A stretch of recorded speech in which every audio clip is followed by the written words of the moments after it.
एक और रूस और यूक्रेन में जंग चल रही है तो दूसरी तरफ अजरबैजान और आर्मेनिया में फिर से संघर्ष शुरू हो गया है।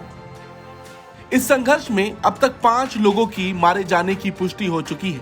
दोनों देशों के बीच जंग इसलिए खतरनाक है क्योंकि इससे एक बड़ा युद्ध होने का खतरा है। इसकी वजह यह है कि अजरबैजान को तुर्की का समर्थन है, वहीं भारत आर्मेनिया के साथ खुलकर खड़ा हो गया है। जहां एक तरफ तुर्की अजरबैजान की सेना को ड्रोन से लेकर घातक हथियारों की आपूर्ति कर रहा है, वहीं भारत और आर्मेनिया के बीच हथियारों का सौदा बहुत तेजी से आगे बढ़ रहा है। भारत और आर्मेनिया ने हाल ही में 15 करोड़ 50 लाख डॉलर की तोपों की डील की है। भारत आर्मेनिया को Pinaka rocket system, anti tank गोले और कई तरह के घातक गोला बारूद की सप्लाई कर रहा है। इस तरह से आर्मेनिया भारत में निर्मित पिनाका का पहला अंतर्राष्ट्रीय ग्राहक बन गया है। भारत के इस कदम से आर्मेनिया के खिलाफ अजरबैजान, तुर्की और पाकिस्तान की नापाक चाल को झटका लगा है।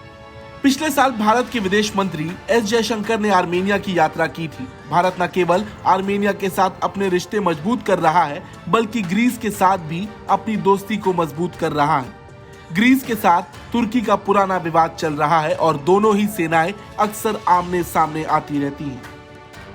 अब तुर्की की बात उठी है तो बता दें कि ये वही तुर्की है जो किसी का सगा नहीं, क्योंकि हाल ही में वहां भूकंप में 45,000 से ज्यादा लोगों की मौत हो गई थी और लाखों लोग बेघर हो गए। भारत ने तुर्की की मदद के लिए ऑपरेशन दोस्त चलाया और राहत सामग्री की मदद से लेकर बचाव अभियान तक चलाया। भारत की इस दरियादिली का जवाब पाकिस्तान प्रेमी तुर्की ने संयुक्त राष्ट्र में कश्मीर का मुद्दा उठाकर और पाकिस्तान का समर्थन देकर किया। खैर, बात करें इन दोनों देशों की तो अजरबैजान और आर्मेनिया में पिछले साल सितंबर में भी जंग जैसे हालात बन गए थे। तब दोनों देशों के 150 से ज्यादा सैनिक मारे गए थे। इससे पहले सितंबर 2020 में भी युद्ध छिड़ गया था। संघर्ष विराम के बाद युद्ध तो रुक गया, लेकिन समय समय पर दोनों देशों के बीच झड़पें होती रहीं। दोनों देशों के बीच नागोर्नो काराबाख इलाके को लेकर विवाद चल रहा है। अजरबैजान और आर्मेनिया दोनों ही सोवियत संघ का हिस्सा हुआ करते थे। 1991 में सोवियत संघ के टूटने के बाद जो 15 नए देश बने, उसमें अजरबैजान और आर्मेनिया भी थे। हालांकि दोनों देशों के बीच 1980 के दशक से ही विवाद शुरू हो गया था। दोनों के बीच नागोर्नो काराबाख इलाके को लेकर काफी लड़ाई भी हुई। इलाके पर कब्जे को लेकर दोनों के बीच 4 दशक से लड़ाई चल रही है। सोवियत संघ टूटने के बाद नागोर्नो काराबाख अजरबैजान के पास चला गया। अगर इस विवाद की बात करें तो यह पहली बार 1980 के दशक में शुरू हुआ था, जब नागोर्नो काराबाख की संसद ने आधारिक तौर पर आर्मेनिया का हिस्सा बनने के लिए वोट किया।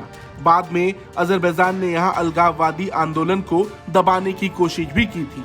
दोनों देशों के बीच रोजाना झड़प इसलिए भी खतरनाक है क्योंकि इससे एक बड़ा युद्ध होने का खतरा है। इसकी वजह यह है कि अजरबैजान को तुर्की का समर्थन है। तुर्की नाटो का सदस्य है, जबकि आर्मेनिया को भारत और रूस का समर्थन है। अजरबैजान की बड़ी आबादी तुर्क मूल के लोगों की है, इसलिए तुर्की इसका साथ देता है। तुर्की ने तो एक बार दोनों देशों के रिश्ते को 2 देश एक राष्ट्र तक कह दिया था।